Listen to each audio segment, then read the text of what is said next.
Welcome back students. मैं स्वप्निल जैन आपका maths teacher स्वागत करता हूं बिनोरी लाइव क्लासेस में। तो अब हम पढ़ेंगे आज अपना चैप्टर नंबर 12 जो कि है त्रिविमीय ज्यामिति की का परिचय या यूं बोले 3 डायमेंशनल। तो अभी तक आपने 2 डायमेंशनल वाला सारा चीजें पढ़ी है जिसमें अपने एक्स अक्ष और वाई अक्ष रहता है। ठीक है, अब एक्स अक्ष और वाई अक्ष के लिए एक बात इंपॉर्टेंट है, वो अपने यूज की होगी कि भाई जब भी एक्स अक्ष यहां पे और वाई अक्ष यहां पे लेते हैं अपन, एक्स अक्ष यहां पे और वाई अक्ष यहां पे लेते हैं, ये अपना ओरिजिन रहता है। इसके लिए ये जो एक्स वाई एक्सिस है ये इसे 4 बराबर भागों में बांटता है। ये भाग रहता है 0 to 90 डिग्री, ठीक है, जहां पे x positive and y positive रहता है। इस भाग में एक्स नेगेटिव वाई पॉजिटिव रहता है, इसमें दोनों नेगेटिव, और यहां पे एक्स पॉजिटिव वाई नेगेटिव रहता है। तो ये अपना चतुर्थांश होता है जिसे अपन और इंग्लिश में क्या बोलते हैं, क्वाड्रेंट। ठीक है, क्वाड्रेंट या चतुर्थांश। अब यहां पे अपन जो आज पढ़ने वाले हैं वो है 3 डायमेंशन। इसको अपन बोलते हैं अंतरिक्ष में किसी भी, अंतरिक्ष मतलब वास्तविकता में, तो वास्तविकता में कोई भी वस्तु है, कोई भी जानवर है, कोई पक्षी है, उसकी जो स्थिति का पता लगाने का कोऑर्डिनेट्स, ये निर्देशांक जो होते हैं उसे अपन बोलते हैं 3 डायमेंशनल में शो करना। अब किस प्रकार से शो किए जाते हैं, तो शो करने का तरीका ये रहता है अपना कि मान लीजिए जैसे एक यहां पे इस पॉइंट पे कोई मक्खी है, ठीक है, और आपने ये बोर्ड का ये वाला जो पॉइंट है इसको अपन ने मान लिया कि ये ओरिजिन है। अब अगर ये ओरिजिन है तो यहां तक पहुंचने के लिए अपन पहले एक्स अक्ष पे चलेंगे, यहां तक आ गए, फिर वाई अक्ष से हाइट पर आ गए और जेड अक्ष से आपकी तरफ आ गए। ठीक है, तो ये एक्स वाई जेड हो गया, आया वापस, एक्स यहां लाएगा, वाई ऊपर लाएगा और जेड यहां लाएगा। ठीक है, इसको अपन जब कॉपी में बनाते हैं या आप जब भी अपनी कॉपी से, कॉपी के अंदर पेन से 3D का कोई भी कोऑर्डिनेट बनाने की कोशिश करेंगे तो आपको थोड़ा सा कंफ्यूजिंग लगेगा। लेकिन अगर आप माइंड में सोचेंगे, ठीक है, आंखें बंद करके अपने ये रूम को सोचो, रूम के एक कॉर्नर को, जो बिल्कुल आपको कॉर्नर जस्ट आपके पास में दिख रहा है, उस कॉर्नर को आप मान लो ओरिजिन है, मूल बिंदु है। अगर वो मूल बिंदु है तो उसके अकॉर्डिंग जब सारी कैलकुलेशन करोगे तो बिल्कुल परफेक्ट आएगी, जब सारी कैलकुलेशन उसके अकॉर्डिंग करोगे तो बिल्कुल परफेक्ट जाओगे। अब ये हमने ले लिया एक्स एक्सिस, ये वाई एक्सिस और ये जेड एक्सिस। ठीक है, इस प्रकार से ले लिया एक्स वाई एंड जेड। अब बुक्स में ये ओरिजिन हो गया। बुक्स में आपको हो सकता है यहां पर एक्स की जगह यहां एक्स हो, यहां वाई हो, यहां जेड हो, तो वो कुछ भी हो सकता है, तो वो कोई प्रॉब्लम वाली बात नहीं है। यहां एक्स हो तो भी कोई दिक्कत नहीं, यहां एक्स है तो भी कोई दिक्कत नहीं। तो मैंने आपको जनरली ये लिया क्यों, क्योंकि यहां ऑलरेडी एक्स और वाई तो आप पढ़ ही चुके हैं 2D के अंदर, तो यहां पे एक्स, यहां पे वाई और जेड यहां पे ले लिया। ठीक है, अब अपन समझने की कोशिश करेंगे। यदि एक्स अक्ष पर चल रहे हो, एक्स अक्ष पर चल रहे हो तो y बराबर 0 होगा, z बराबर 0 होगा। ठीक है, यहां भी ऐसा ही होता था 2D में, 3D में भी ऐसा ही होगा।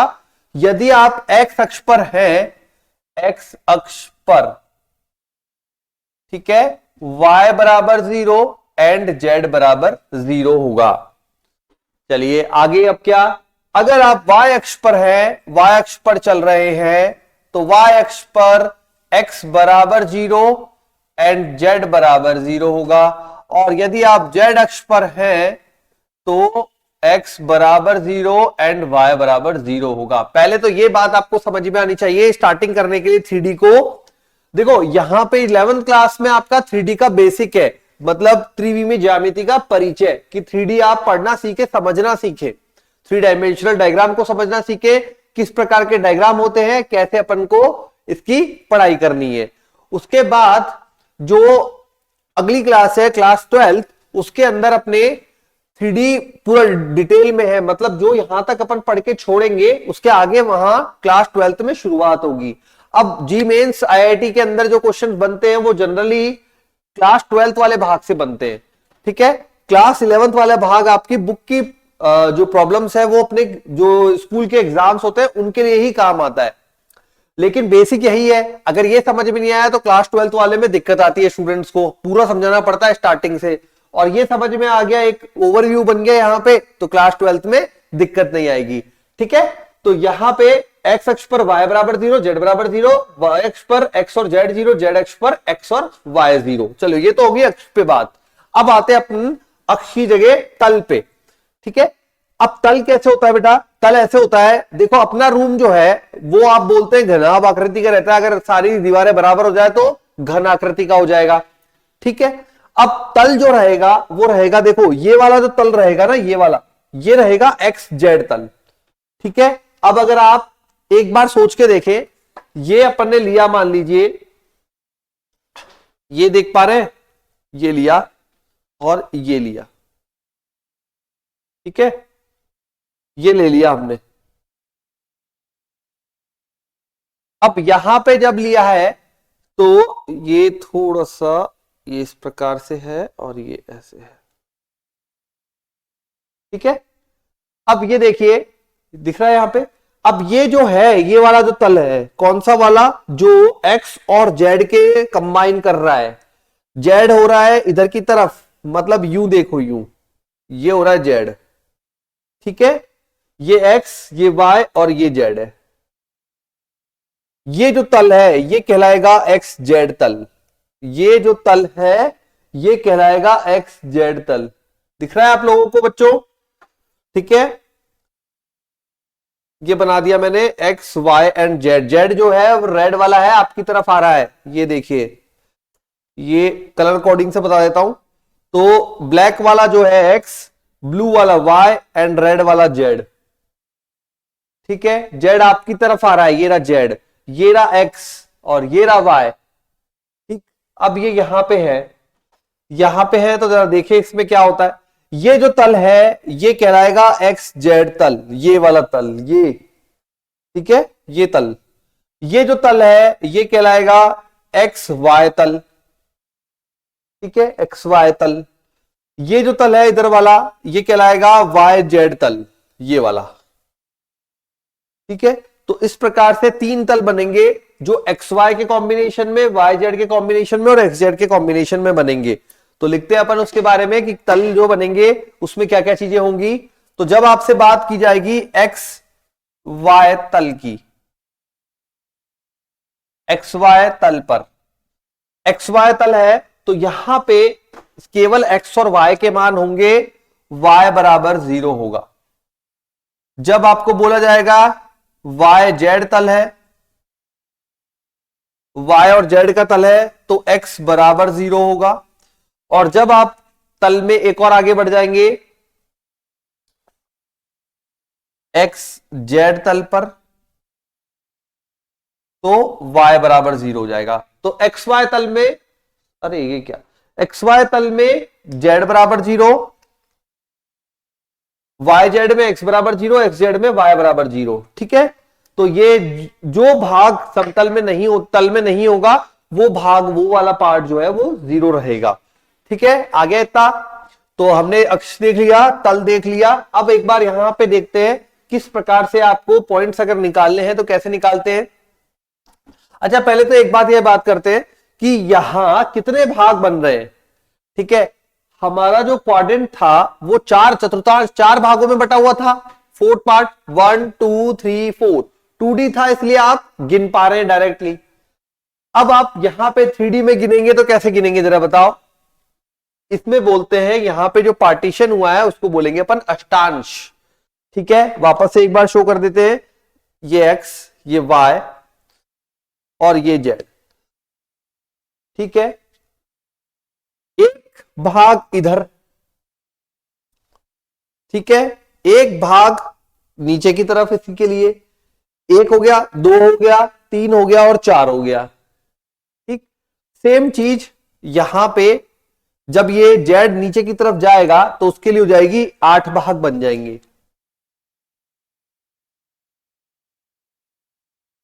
ठीक है, कैसे?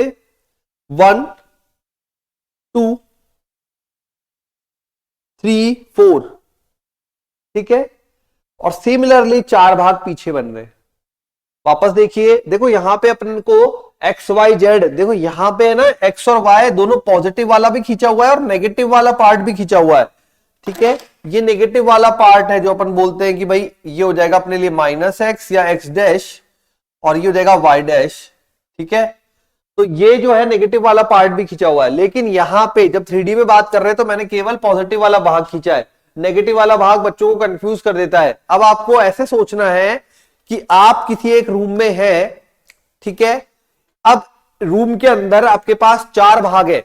दिस इज आपके ये जो ओरिजिन है, इस ओरिजिन से ये कॉर्नर मैंने ओरिजिन ले लिया, जिस साइड में जा रहा हूं वो कॉर्नर मैंने ओरिजिन ले लिया इस साइड से। ठीक है, तो यहां से एक यहां पर 4 रूम का सेट बना हुआ है, 8 रूम का, और 8 रूम यहां पे बोलेंगे अष्टांश। ठीक है, ऑक्टेन। अब उसके अंदर आपके 4 ऑक्टेन जो बनेगा वो एक भाग तो यहां पे आपको डायरेक्टली दिख रहा होगा, देखो 1, ठीक है, 2, अब जेड इधर है तो ये 3 और इधर 4, और 4 बिल्कुल इसके पीछे, 4 बिल्कुल इसके पीछे, क्योंकि जेड अपने पास की तरफ आ रहा है तो 4 भाग तो अपन को दिखा रहा है और 4 भाग पीछे हो जाएंगे, तो अष्टांश हो जाएगा। अब वो अष्टांश कैसे काम करते हैं वो देखते हैं अपन। अष्टांश का जो सिस्टम है वो क्या है, तो अष्टांश में जो रहेगा वो एक टेबल बनानी है, आपको दिख रहा है यहां पे बच्चों, ठीक है, तो ये अष्टांश बनेंगे और वहां पे आपको ये हो जाएगा अष्टांश एक्स वाई एंड जेड। ठीक है, अब यहां पे रहेंगे अष्टांश और यहां पे हो जाएंगे निर्देशांक।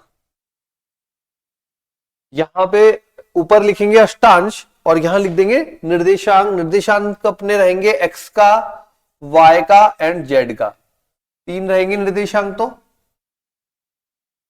अब अष्टांश कितने रहेंगे, 8 रहेंगे, फर्स्ट, सेकंड, ठीक है, फिर third, fourth, fifth, sixth, seventh और ये हो गया 8।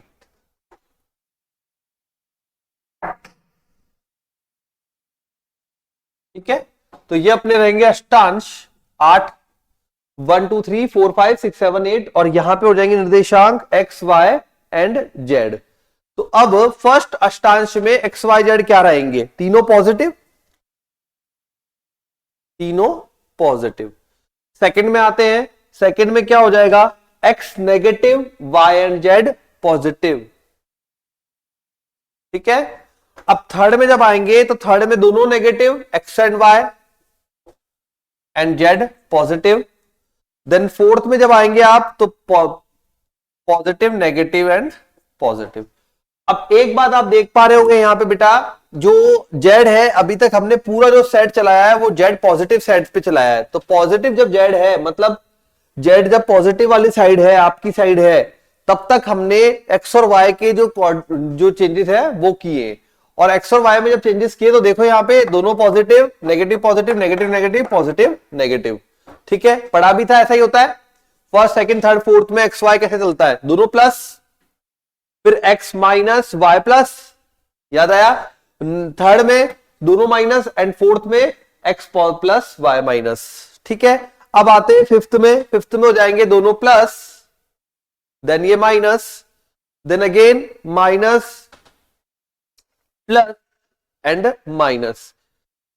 ठीक है, फिर दोनों माइनस, तो ये हो जाएगा दोनों माइनस एंड ये माइनस, और फिर हो जाएगा थर्ड वाले में प्लस माइनस माइनस।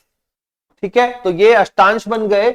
अब थोड़ा सा मैं एक बार यहां पे आपको चतुर्थांश का भी बता देता हूं जिससे आप याद कर सकें। तो चतुर्थांश का जब याद कर लेंगे तो इजीली आपको तैयार हो जाएगा।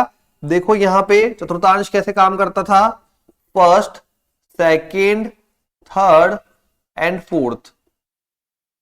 जल्दी से अपनी कॉपी में चतुर्थांश बना के लिख के देखो कि क्या क्या होता है चतुर्थांश में।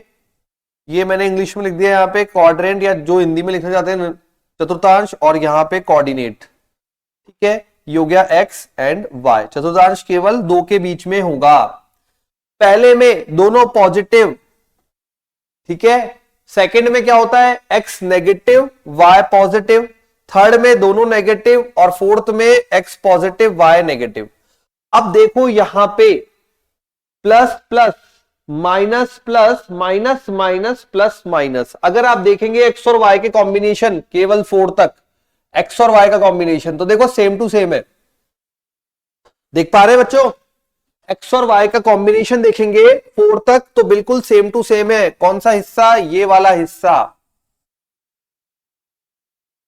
दिख रहा है क्या, सेम टू सेम है। देखो ये हिस्सा आपने याद कर लिया तो ये सेम टू सेम ये है, सेम इधर भी है। देखो plus plus minus plus minus minus plus minus, पहले 4 में जेड पॉजिटिव और दूसरे 4 में जेड नेगेटिव। हो गया याद। ये बनाएंगे, इसको 2 बार सेट करेंगे, पहले 4 में दूसरे 4 में कर दिया। पहले जेड में 4 पॉजिटिव, दूसरे जेड में, दूसरे वाले भाग में 4 नेगेटिव जेड के। हो गया तैयार अष्टांश। तो जिन स्टूडेंट्स को याद नहीं होता उनके लिए बिल्कुल सिंपल मेथड, आप चतुर्थांश का सेट बनाएं, 2 बार कॉपी करें, 4 इसके लिए और 4 और फिर जेड सारे पॉजिटिव 4 तक और सारे नेगेटिव अगले 4 तक। आ गया, ठीक है। तो अब बढ़ते अपने क्वेश्चंस की तरफ, किस तरह से क्वेश्चंस आपको इसमें पूछे जाते हैं इस चैप्टर के अंदर से, ठीक है। तो ये हो गया क्वेश्चन वाला पार्ट पे आते हैं। अब क्वेश्चन में देखिए यहां पे कुछ यहां पे रिक्त स्थान के रूप में पूछेगा, कभी आपसे छोटे क्वेश्चन ज्यादा बनेंगे। इस चैप्टर में से क्वेश्चन वैसे भी छोटे रहते हैं, क्लास 11th में और भी छोटे हैं, ठीक है। क्लास 12th में फिर भी थोड़े से साइज बड़ी हो जाएगी क्वेश्चन को सॉल्व करने की, बट क्लास 11th में तो छोटे ही प्रश्न रहते हैं। चलिए तो देखिए क्वेश्चन ने ऐसे बोला है, एक बिंदु, पहला क्वेश्चन जो बोल रहा है एक बिंदु एक्स अक्ष पर स्थित है, बोल रहा है एक बिंदु एक्स अक्ष पर स्थित है, तो एक्स अक्ष पर इसके y और z निर्देशांक क्या है। तो एक्स अक्ष पर आप बता देंगे y कितना होता है, y 0 और z 0, कोई सा भी पूछे आपको समझा रखा है बता देंगे। फिर बोल रहा है एक्स जेड तल पर, अगर बोल रहा है एक्स जेड तल पर, एक्स जेड तल पर क्या 0 होगा, y अगेन 0, ठीक है। तो यहां पे क्या बन जाएगा x 0 z, और यहां क्या बनेगा x 0 0। अगर निर्देशांक की बात करें तो x 0 0 और यहां पे हो जाएगा x 0 z। ये तल की बात हो रही है, वो अक्ष की बात हो रही है। तो प्रश्न में जो बोला है उसके अकॉर्डिंग अपन चल रहे हैं। पहले प्रश्न में बोला एक्स अक्ष पर कोई बिंदु, जो बिंदु है आप उसके निर्देशांक बताइए, हमने बता दिया एक्स अक्ष पर है तो x, 0, 0। अब उसने बोला एक्स जेड तल पर है, एक्स जेड तल पर है तो हमने बता दिया x और z होगा, y 0 हो जाएगा। Question number third, question number third में बोला है कुछ बिंदु हैं उनको देख के बताइए कौन सा अष्टांश है। तो क्वेश्चन नंबर थर्ड में बोला है, अब मैंने आपको टेबल बनाना सिखा दिया, टेबल आप लोग याद कर लेंगे, उस टेबल के अकॉर्डिंग बताएंगे मुझे। तो क्वेश्चन में बोल रहा है कौन सा अष्टांश है। तो इसमें फर्स्ट जो पूछा है वो पूछा है 1, 2, 3, तीनों पॉजिटिव, तो कौन सा अष्टांश हुआ, पहला या फर्स्ट, ठीक है। ये हो गया पहला अष्टांश। फिर हमसे बोला है एक और पूछ रहे हैं, तो 4, -2, 3, 4, -2, 3, ठीक है। x positive y negative z positive, तो z पॉजिटिव है तो 1 से 4 में आएगा। अब आपको देखना है, देखो सॉल्व करने का तरीका ज्यादा जरूरी नहीं है, बनाओ, मैंने आपको याद करने का तरीका बता दिया, अब आपको दिमाग में बना लेना है, ठीक है। x पॉजिटिव y नेगेटिव, तो x तो पॉजिटिव, अपने चतुर्थांश, अपने जो है आपको उससे सोचना है अपना चतुर्थांश कैसे काम करता है।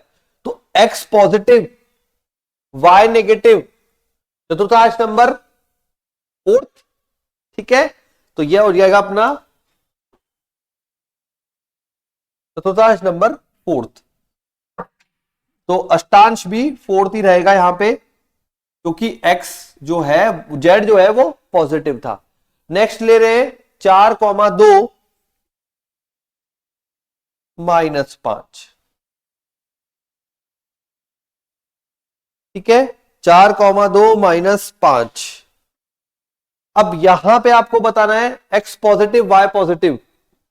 ठीक है, दोनों पॉजिटिव है x और y, और z जो है वो निगेटिव है। जरा बताओ 4, 2 और -5 क्या बनेगा? x पॉजिटिव y पॉजिटिव अपना हो जाएगा दोनों फर्स्ट, लेकिन z नेगेटिव, तो ये बन जाएगा फिफ्थ, पांचवा अष्टांश। ठीक है, पांचवा अष्टांश हो जाएगा।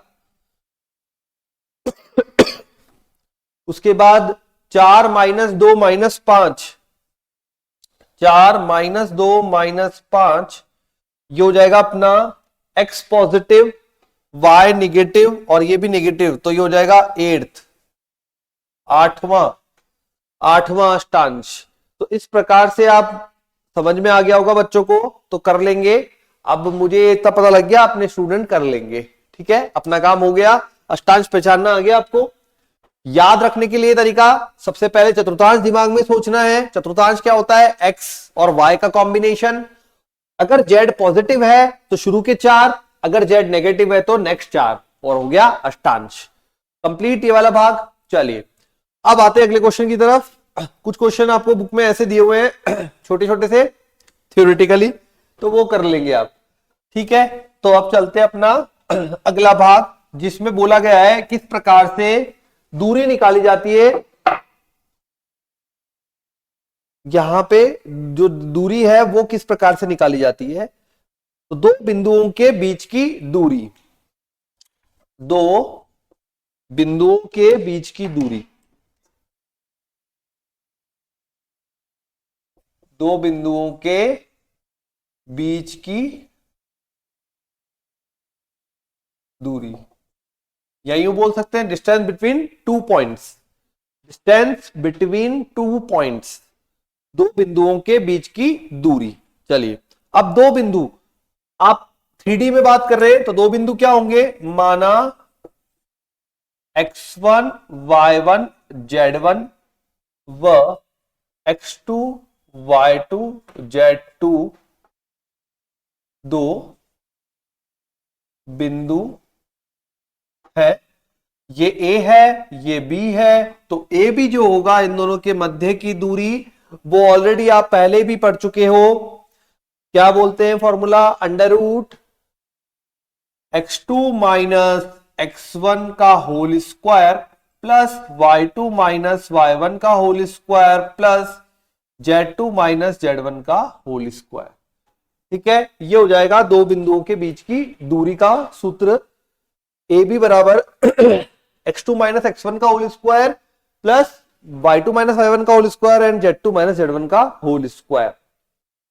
ठीक है, अब यदि बोलेगा तीन बिंदु संरेख है, तो क्या होगा?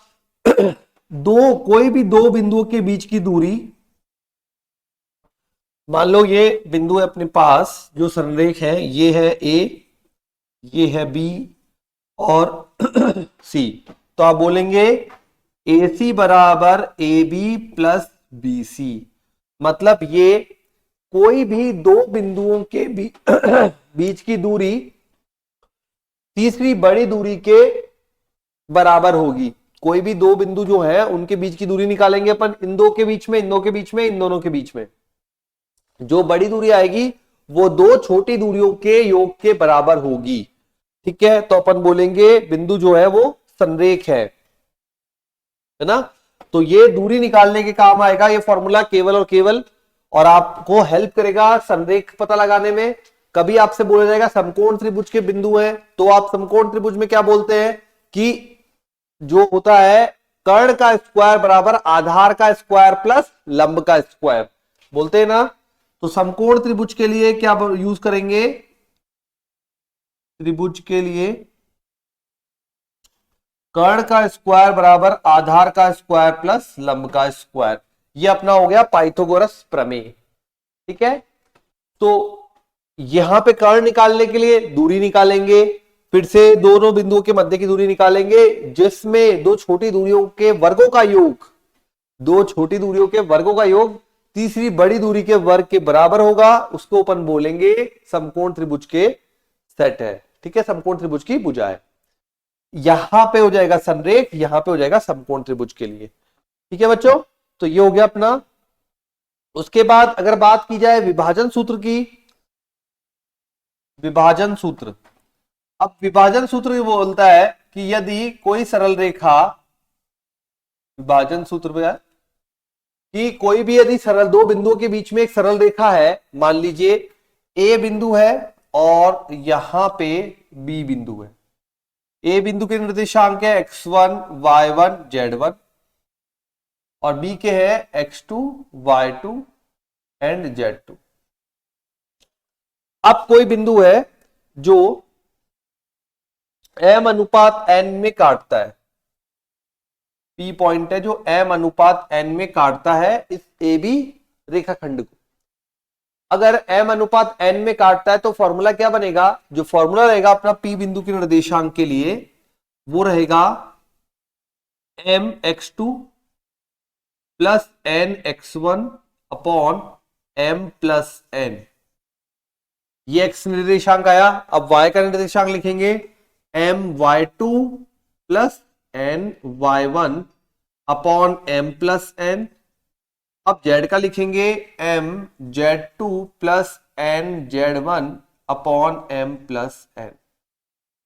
तो यदि कोई भी पॉइंट किसी भी सरल रेखा को अंतः विभाजित करता है तो उसका जो फॉर्मूला रहेगा विभाजन सूत्र वो रहेगा mx2 plus nx1 upon m plus n। उसी प्रकार से y के लिए, उसी प्रकार से z के लिए। और अगर बाह्य विभाजन होगा तो बीच में माइनस आ जाता है। ठीक है, यदि मध्य बिंदु की बात करें, मध्य बिंदु, तो मध्य बिंदु के लिए क्या होता है कि ये जो P है ये बिल्कुल बीचों बीच होता है। मतलब कि जो m अनुपात n है वो m अनुपात n जो रहेगा आपका वो उसकी जगह हो जाएगा 1:1, बराबर टुकड़ों में बांटता है। अब अगर बराबर टुकड़ों में बांटेगा, ठीक है, तो बराबर टुकड़ों में अपन को फॉर्मूला बन जाएगा P बिंदु के लिए m प्लस n बटा 2, सॉरी m और n तो एक हो गया ना, x1 प्लस x2 बटा 2, x1 प्लस x2 बटा 2, y1 प्लस y2 बटा 2 एंड z1 प्लस z2 बटा 2। ये अपना फॉर्मूला हो जाएगा मध्य बिंदु के लिए x1 प्लस x2 बटा 2, y1 प्लस y2 बटा 2 एंड z1 प्लस z2 बटा 2। इस प्रकार से अपन मध्य बिंदु पता लगा लेंगे। अच्छा, विभाजन सूत्र पे कई बार क्वेश्चन आता है कि मान लीजिए बिंदु ये P की जगह कोई एक तल काटता है ना। अब तल काटेगा तो ध्यान रखे कौन सा, अगर XY तल काट रहा है तो उसका Z वाला निर्देशांक 0 हो जाएगा, YZ काट रहा है तो X वाला 0 हो जाएगा। तो वो आपकी हेल्प करेगा जब भी तल काटेगा तो, ठीक है, क्वेश्चन को सॉल्व करने में वही आपको हेल्प करेगा। ठीक है, तो चलिए आगे बढ़ते हैं, अब क्वेश्चन को शुरू करते हैं अपन। किस प्रकार के क्वेश्चन इसमें बनते हैं, कैसे आपको सॉल्व करना है। चलिए, तो ये थ्योरी पार्ट रह गया अपना, और कुछ रहेगा वो अपन अपने क्वेश्चन जब करेंगे तो उसमें ले लेंगे। ठीक है, विभाजन सूत्र समझ में आ गया, 10th में भी पढ़ के आए हो आप लोग, मध्य बिंदु 10th में भी पढ़ के आए हो, वो 2D में पढ़ा, यहाँ 3D आ गया, बस इतना सा ही फर्क है बेटा। ठीक है, चलिए शुरू करते हैं फिर अपना चैप्टर नंबर 12। आगे किस तरह के क्वेश्चन इसमें आते हैं, चलिए। तो ये है क्वेश्चन में दिया हुआ है आपको, पहले तो दूरी ज्ञात कीजिए। तो एक एग्जांपल अपन दूरी का ले लेते हैं क्वेश्चन। तो क्वेश्चन नंबर 1 ले रहा हूं मैं, वो डिस्टेंस का ले रहा हूं, किस प्रकार का दूरी के लिए जो क्वेश्चन बनता है वो क्या बनता है। तो पॉइंट दिया हुआ है आपको 235 और साथ में दिया हुआ है 4 3 एंड 1। इनके मध्य अपन को दूरी निकालनी है 235 एंड 4 3 1। ठीक है, फॉर्मूला आपको पता ही है, ये हो जाएगा 235 x1 y1 z1 और ये हो जाएगा x2 y2 एंड z2। तो डिस्टेंस जो रहेगी ये माना a है, ये अपना b है, तो अपन सॉल्यूशन में लिखेंगे ए बी बराबर अंडर रूट में 4 minus 2 whole square plus 3 minus 3 whole square plus 1 minus 5 whole square. ठीक है, अब यहां पे सॉल्व करेंगे इसको तो क्या देगा 4 माइनस 2, ये देगा अपन को 2, 2 का स्क्वायर 4, 2 का स्क्वायर 4, 3 माइनस 3 0, 1 में से 5 गया तो 4, 4 का स्क्वायर 16, तो आ गया अंडर रूट 20, जिसको अपन बोल सकते हैं 2 रूट 5। कैसे बोला, कुछ बच्चों को इसमें भी दिक्कत आ सकती है, तो 4 गुणा 5 गुणनखंड किए, गुणनखंड में 4 का अंडर रूट होता है 2 और 5 अंदर रह गया, तो यह आ गया 2 रूट 5। ठीक है, तो यहां पे आपको सिंपल मान जमाने हैं फॉर्मूले के अंदर और सॉल्यूशन निकल आएगा। एक और पार्ट ले लेता हूं इसका ही, तो क्वेश्चन नंबर फर्स्ट, ये फर्स्ट पार्ट हो गया, एक भाग और ले लेते हैं। उसमें बोला है बिंदु जो दिए, माइनस वाले कुछ बिंदु ले लेते हैं, तो -1 3 -4, -1 3 -4, साथ में दिया है 1 -3 4, और हमसे बोला है डिस्टेंस फाइंड आउट कीजिए। ठीक है, देखिए जरा कितनी आती है डिस्टेंस। अब यहां पे सॉल्यूशन पार्ट में भाई ए बी इक्वल टू, आपको बस फॉर्मूले के अकॉर्डिंग जमाना है बेटा। ठीक है, प्लस आए माइनस आए, जीरो तो आएगी नहीं डिस्टेंस जनरली, तो शुरू करें, मान रखना, तो 1 minus -1 that is +1, -3 square and 4 -4 square, ये हो जाएगा अंडर रूट में 1 + 1 मतलब 1 + 1 2, 2 का स्क्वायर अपना बन जाएगा 4, -3 माइनस का 6 का स्क्वायर 36, 4 4 8, 8 का स्क्वायर 64। ठीक है, तो 36 और 4 40, 40 और 60 104, 104 आ गया अंडर रूट में। इसके गुणनखंड देखते हैं तो 26, 26 गुणा 4 बन रहा है, ये बन जाएगा 4 6 24, 4 दूनी 8 2 10। ठीक है, तो आ जाएगा 2 रूट 26। अब दूरी है तो आप यहां पे इकाई वर्ड लिख सकते हैं, इकाई शब्द लिख सकते हैं। ध्यान रखें, सिंपल डिस्टेंस निकाली अपन ने तो इकाई शब्द लिख सकते हैं। ठीक है, अगर क्षेत्रफल लिखते हैं निकालते हैं तो अपन वर्ग इकाई लिखते हैं, जब दूरी निकाली है तो इकाई शब्द लिख सकते हैं। ओके, तो ये हो गए क्वेश्चन, किस तरीके से आपको डिस्टेंस निकालनी है दो बिंदुओं के मध्य। अब अगला क्वेश्चन जो है वो आ रहा है संरेख पे। संरेख मतलब इंग्लिश में बोलते हैं कोलिनियर, एक ही रेखा में। ठीक है, एक ही रेखा में मतलब क्या है, कोई भी दो बिंदु जब एक ही रेखा में स्थित होते हैं तो वो क्या कहलाते हैं, कोलिनियर या संरेख कहलाते हैं। तो क्वेश्चन इस प्रकार से दिया है, क्वेश्चन ने बोला है बिंदु है -2 3 5, -2 3 5, दूसरा बिंदु है 1 2 3 और तीसरा बिंदु है 7 0 -1, 7 0 -1।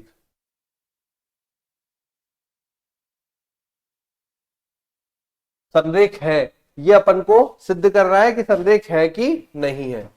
अब इसको करने के लिए देखिए यहां पे जो है वो, यहां पे जो है 1 2 3 बिंदु दे रखे हैं। अब हमें पता नहीं है कौन से बिंदु में क्या दूरी बनेगी, और आप कहीं डायग्राम बनाने बैठ जाए, चित्र बनाने नहीं बैठना बेटा।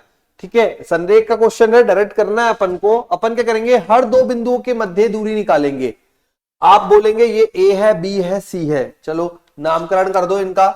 ये हमने बोल दिया ए है, ये बी है और ये सी है। ठीक है, हमने बोल दिया ये ए है, बी है, सी है। अब नामकरण कर दिया है ना, नेमिंग कर दी, पहचान बना दी इनकी। अब पहचान बनाने के बाद दूरियां फाइंड करना शुरू करते हैं। तो सबसे पहले मैं ए बी के मध्य दूरी निकालूंगा, तो ए बी बराबर, फॉर्मूला लगाते हैं ए और बी के लिए, ए और बी के लिए लगाएंगे तो 1 plus 2 whole square, 2 minus 3 whole square, 3 minus 5 whole square. Solve करके देखें, 1 प्लस 2 3, 3 का स्क्वायर 9, 9, 2 में से 3 का 1, 1 का स्क्वायर 1, 3 में से 5 गया तो 2, 2 का स्क्वायर 4। तो ये बन गया अपना 9 10 4 14 अंडर रूट 14। ठीक है, और क्या बोल सकते हैं इसको, इसके गुणनखंड जो बनेंगे उसमें तो कुछ भी नहीं है, तो ये अंडर रूट 14 ही ले लेते हैं अपन। ए बी आ गया, अब बी सी पे आते हैं। ठीक है, बी सी, ये बी है ये सी है, अंडर रूट फॉर्मूला लगाएंगे 7 माइनस 1 का होल स्क्वायर प्लस 0 माइनस 2 का whole square plus minus 1 minus 3 का होल स्क्वायर। सॉल्व करें तो 7 माइनस 1 6, 6 का स्क्वायर 36। ठीक है, उसके बाद 0 माइनस 2, 0 माइनस 2 2, 2 का स्क्वायर 4, माइनस 1 माइनस 3, ये बन गया अपने पास माइनस का 4, स्क्वायर बनेगा 16। ठीक है, कितना बन गया, 16 और 4 20, 30 20 50 56। तो इसे अपन बोल सकते हैं कितना हो गया 56, 56 को अपन बोल सकते हैं 14 मल्टीप्लाई 4, जो कि बन जाएगा 2 रूट 14। ठीक है, तो बन जाएगा 2 रूट 14 या 2 रूट 14, 2 रूट 14। ए बी आ गया, बी सी आ गया। अब जरा ए सी निकाल के देखें, ए ये पॉइंट है और सी ये पॉइंट है, फर्स्ट एंड थर्ड पॉइंट देखे। 7 माइनस तो प्लस का 2, ध्यान रखें x2 माइनस x1 का होल स्क्वायर। ठीक है, plus 0 minus 3 whole square plus minus 1 minus 5 whole square. कुछ बच्चों को लग रहा होगा सर ये तो बहुत इजी है। बेटा इसमें भी गलती कर जाते हैं स्टूडेंट्स, जब स्कूल्स में एग्जाम होते हैं या ठीक है वो इसमें भी गलती कर जाते हैं, दूरी भी सही नहीं निकाल पाते कुछ बच्चे, तो पता ही नहीं लगता उन्हें संरेख कैसे करना है।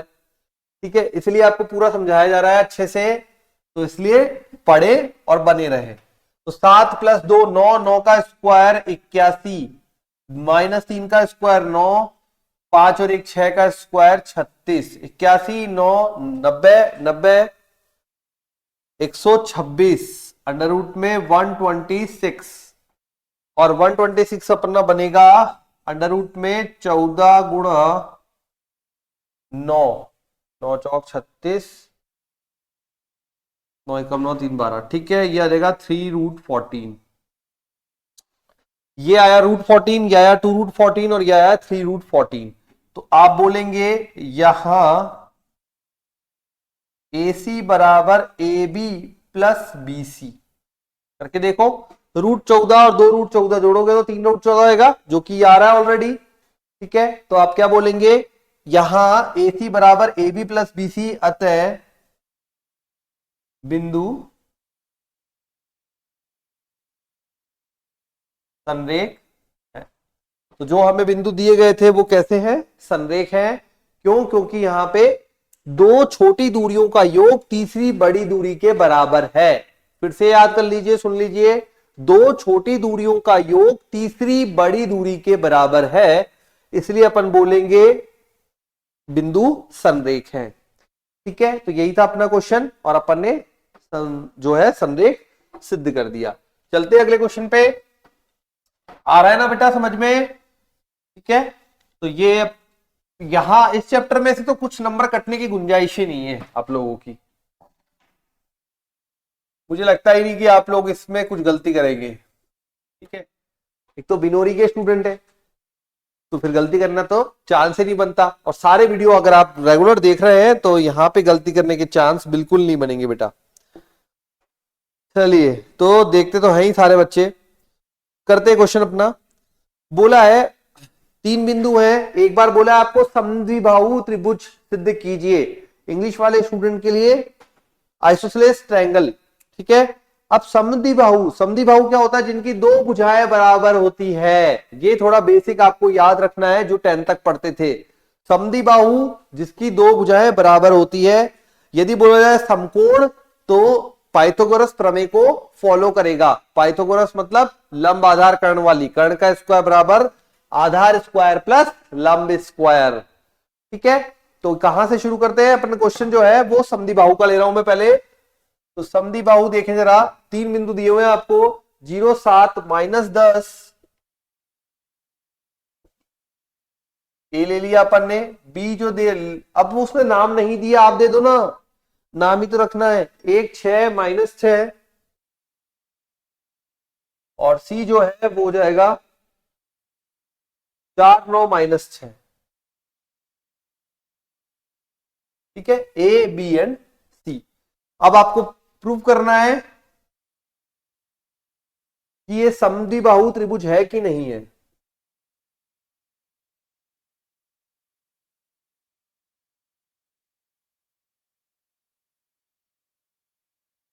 समद्विबाहु त्रिभुज है कि नहीं है। तो अपना जो है, अपन क्या करेंगे, तीनों बिंदुओं के मध्य दूरी निकालेंगे। देखो यहां पे जो क्वेश्चन बन रहा है वो पूछने का तरीका बदल रहा है, काम एक ही करवा रहा है आपसे। हर बार आपसे दूरी फाइंड करवा रहा है दोनों बिंदुओं के, तीनों बिंदुओं के मध्य, ठीक है। पिछली बार संरेख के लिए फाइंड करवाई थी, इस बार समद्विबाहु के लिए। अब समद्विबाहु के लिए फाइंड करने के लिए क्या करेंगे, रखें तो ए बी बराबर लगाइए under root 1 - 0 whole square, 6 - 7 whole square, -6 +10 whole square. कितना है जरा देखें, अंडर रूट में 1 + 1 + 4 का 16, तो अंडर रूट 18, जिसको आप बोल सकते हैं 9 × 2, 9 × 2, तो ये बन जाएगा आपका 3√2। ये आ गया ए बी, ठीक है। एक भुजा अपन ने निकाल दी 3√2। अब देखें जरा, और बाकी दोनों के लिए ए बी आ गया। अब बी सी में देखें, ये बी सी निकाल रहे हैं अपन। बी सी अंडर रूट क्या हो जाएगा, 4 - 1 का होल स्क्वायर प्लस 9 - 6 का होल स्क्वायर प्लस -6 + 6 का होल स्क्वायर। 4 - 1 ये तो बन गया 3, 3 का स्क्वायर 9, 9 में से 6 गया 3 का स्क्वायर 9, और ये हो गया 0, 9 9 18, 18 बन गया फिर से 3√2। ये आ गया बी सी। ए बी बराबर बी सी तो आ गया, लेकिन अब ऐसा नहीं अपन को ए बी और बी सी बराबर आ गया तो दोनों को बराबर करके काम खत्म कर दो, नहीं। सबसे पहले आप ए सी भी चेक करें, क्या पता तीनों बराबर आ जाए, और तीनों बराबर आ गए तो कौन सा त्रिभुज हो जाएगा, समबाहु त्रिभुज, ठीक है, इक्विलेटरल ट्रायंगल। तो यहां पे पहले आपको चेक करना पड़ेगा ए सी, और तो ए सी भी निकालते हैं अपन। A C equal to under root A और सी में लगाएं 4 - 0 whole square plus 9 - 7 whole square plus -6 + 10 whole square. Solve करेंगे, अंडर रूट में 4 का स्क्वायर 16, 9 में 7 गया 2 का स्क्वायर 4, और ये 16, 16 16 32, 4 36 आया 6, ठीक है। तो ये हो गया अपने लिए क्या बोलेंगे यहां पे, ए बी बराबर B C not equal to A C, ठीक है। तो दो भुजाएं बराबर है, तीसरी भुजा बराबर नहीं है, अतः समद्विबाहु त्रिभुज की शीर्ष है या पॉइंट्स है, बिंदु है, ठीक है। अतः समद्विबाहु त्रिभुज के शीर्ष है या बिंदु है। समझ में आ गया बच्चों? तो ये अपना तरीका रहेगा इस तरह के क्वेश्चन को सॉल्व करने का। चलिए लिख लीजिए जल्दी से, ए बी बी सी ए सी, दो मान बराबर आए ए बी और बी सी के, ए सी बराबर नहीं आया। दो भुजाएं बराबर है तो कौन सा त्रिभुज होता है, समद्विबाहु त्रिभुज, ठीक है। सभी बच्चे जानते हैं समद्विबाहु त्रिभुज। अब कोई भी ये नहीं बोलेगा सर आप दो ही निकाल दे, तो कारण बता दिया, हो सकता है समबाहु त्रिभुज बन जाए, इसलिए आप तीनों भुजाएं निकालेंगे। चलिए बढ़े आगे अगले पर। अच्छा अच्छा, एक और बात, क्वेश्चन में समांतर चतुर्भुज जिनके आमने सामने की भुजाएं बराबर होती है ना, ठीक है, और विकर्ण क्या होंगे, बराबर होंगे कि नहीं होंगे, ठीक है। आयत और समांतर चतुर्भुज में क्या फर्क है, जरा सोच के बताना, ठीक है, कमेंट कर देना बेटा, आयत और समांतर चतुर्भुज में क्या फर्क है, कमेंट कर देना मुझे और बताना कि आयत में चारों भुजाएं बराबर होती है, आमने सामने की, वर्ग नहीं। अच्छा, आयत में आमने सामने की दोनों भुजाएं इधर की और दोनों भुजाएं इधर की बराबर होती है, समांतर चतुर्भुज में भी ऐसा होता है। फिर क्या फर्क होता है दोनों में, विकर्ण का। तो यहां पे आप खुद करेंगे, सेल्फ करेंगे, ठीक है। अब क्वेश्चन आ रहा है जो थोड़ा डिफरेंट, वो ले रहा हूं मैं क्वेश्चन आपकी बुक का। क्वेश्चन है, ऐसे बिंदुओं का समीकरण ज्ञात कीजिए जो बिंदु 1 2 3 और 3 2 -1 से, क्वेश्चन नंबर 4, बिंदु 1 2 3 व 3 2 -1, है ना, 1 2 3 और 3 2 -1 से समदूरस्थ है। समदूरस्थ मतलब समान दूरी पर स्थित है।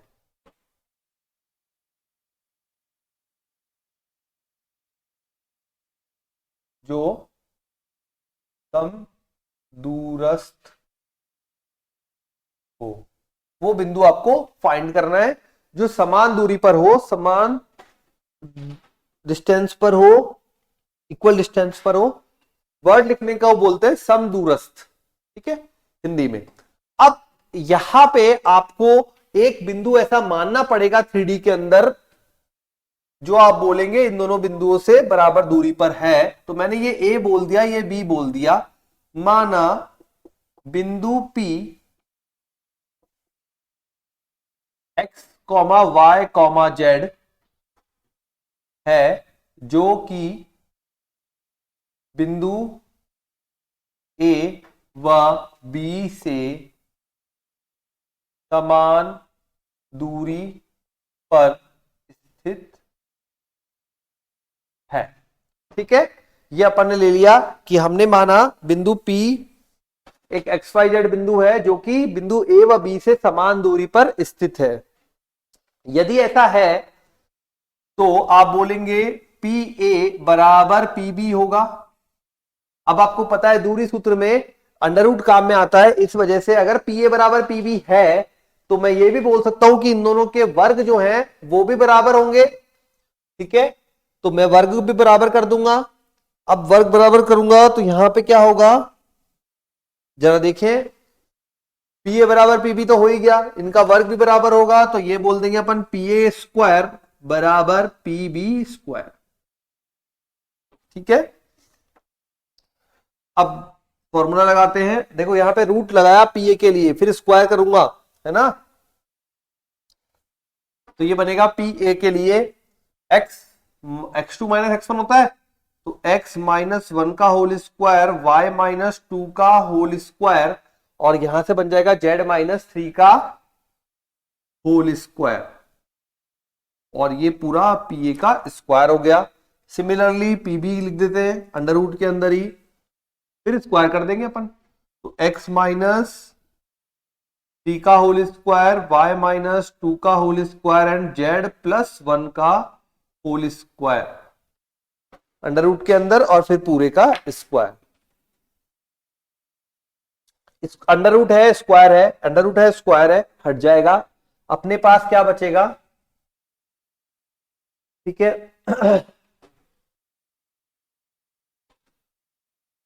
के लिए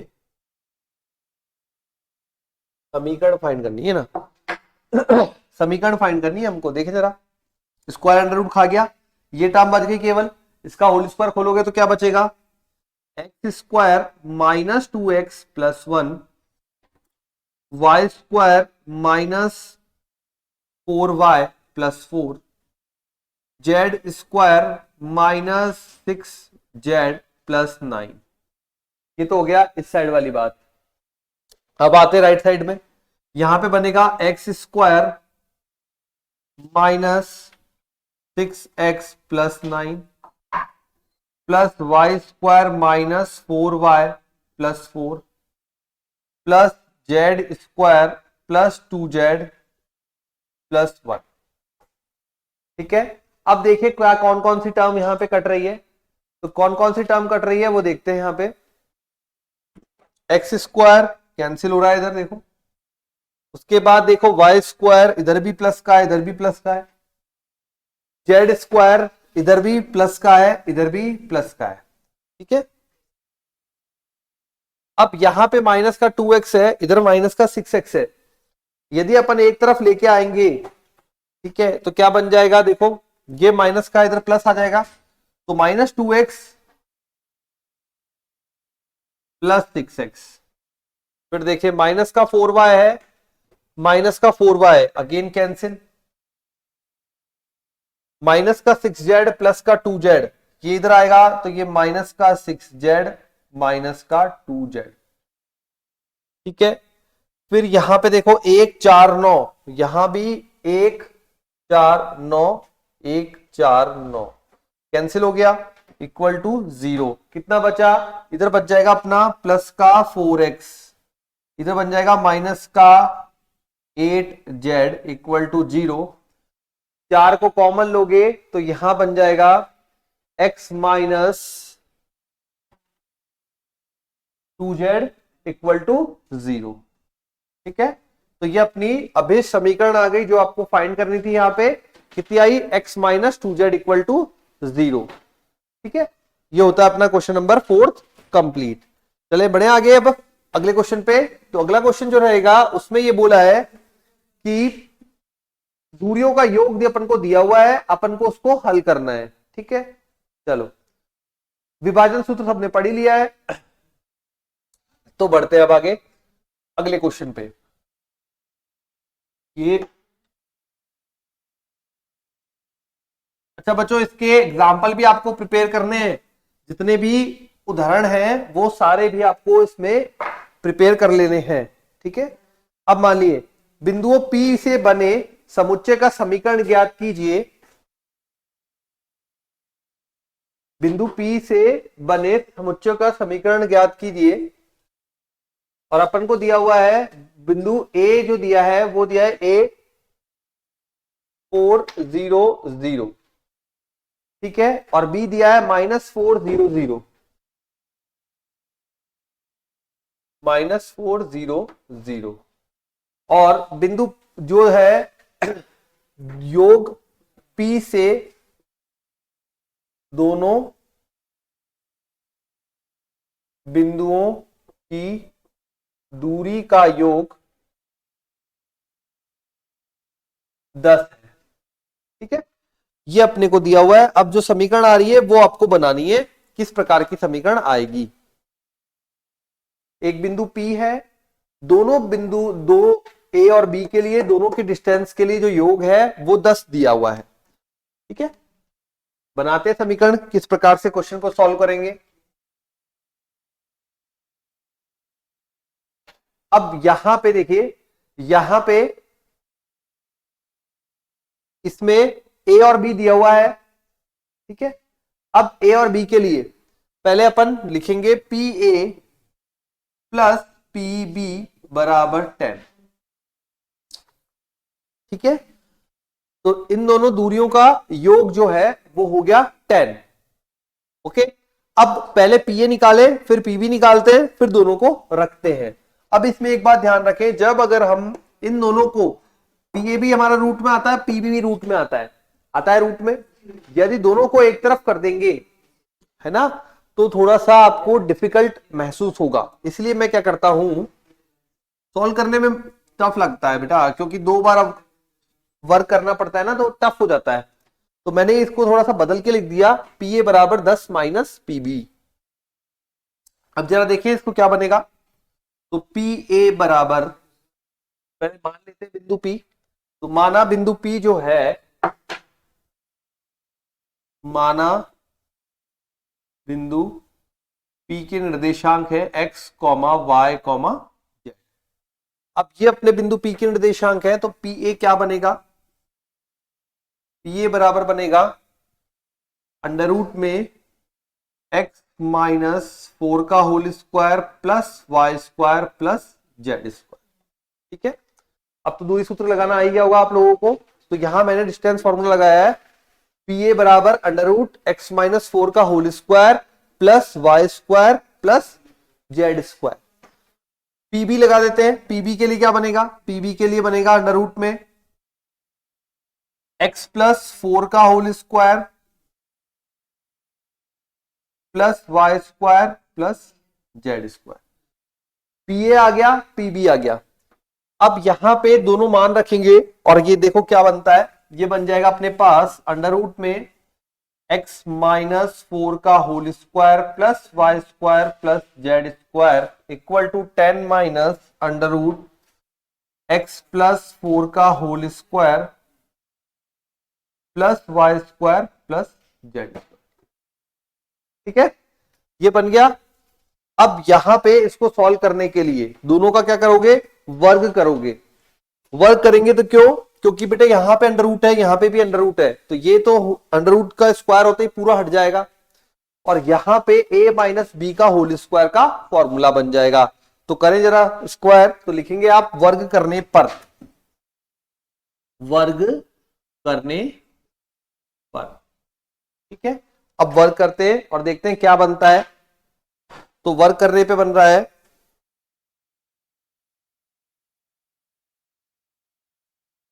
ये बन जाएगा x माइनस 4 का whole square plus y square plus z square बराबर 10 का वर्ग 100।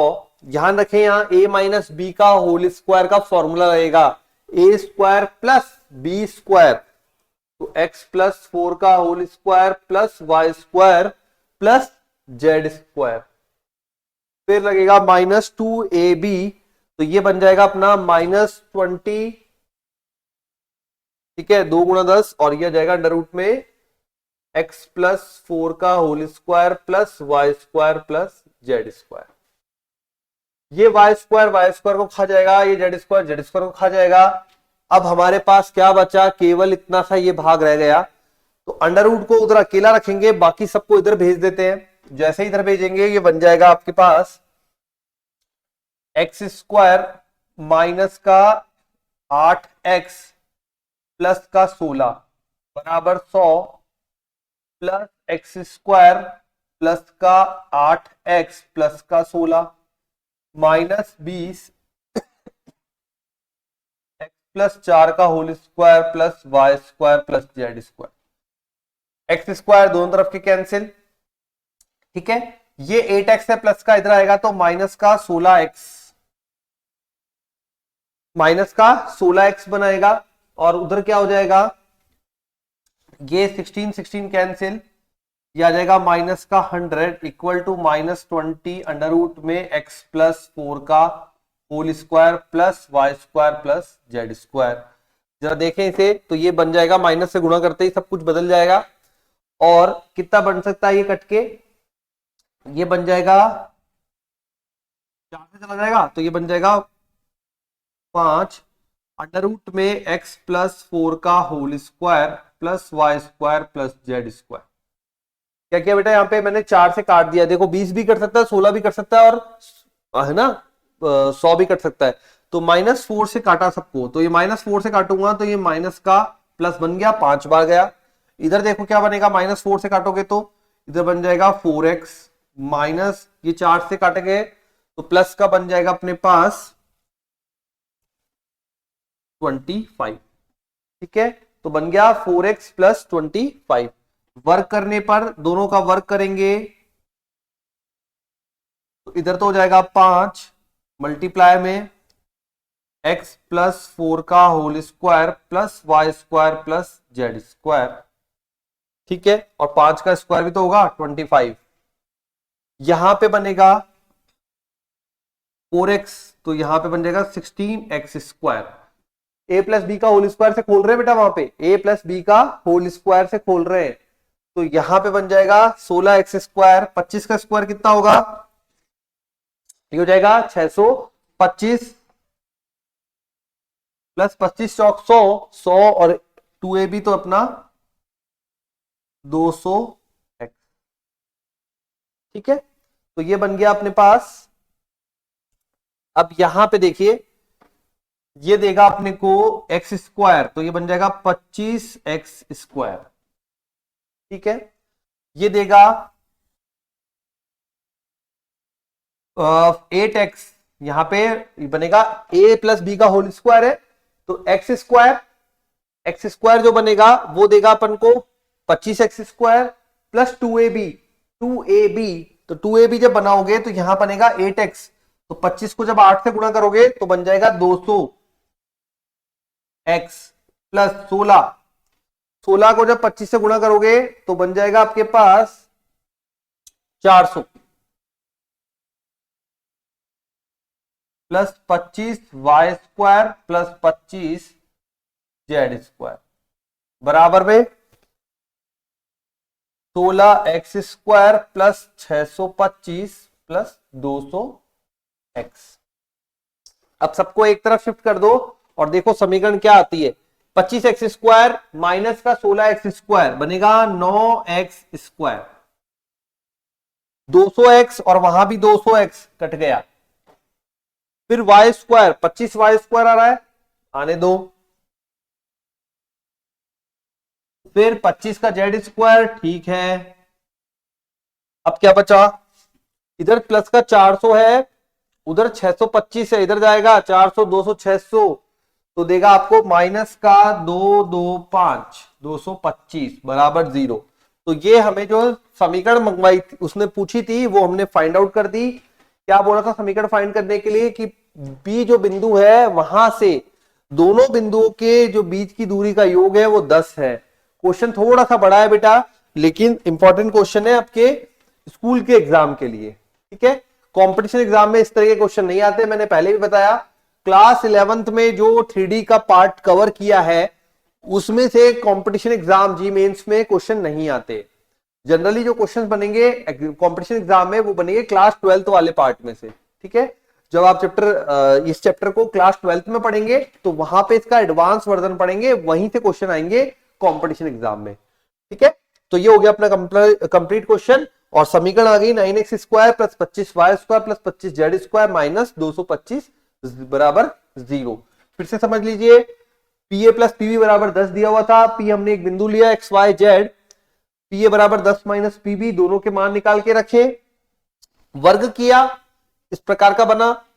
फिर एक बार आपको पूरा अंडर रूट वाला भाग अलग करना है और दूसरा भाग अलग करना है। ठीक है, फिर से वर्ग करना है, और जब आप वर्ग कर देंगे तो पूरा आपको समीकरण मिल जाएगा। ठीक है बच्चों, तो ये होता है अपना चैप्टर नंबर 12 का पार्ट फर्स्ट, जिसमें अपन ने पढ़ लिया आज कि किस प्रकार से त्रिविमीय ज्यामिति को अपन शो करते हैं, प्रदर्शित करते हैं, उनमें दोनों के बिंदुओं के बीच की दूरी, और ये अपने फॉर्मूले के बेस पे क्वेश्चन। ठीक है, मिलते हैं अगली क्लास में। तब तक के लिए बने रहना है, लाइक करना है, शेयर करना है, और अपने फ्रेंड्स के साथ आपको भी पढ़ते रहना है। ठीक है बच्चों, बिनोरी लाइव क्लासेस में बने रहना है। ओके, मिलते हैं अगली क्लास में, बाय बाय।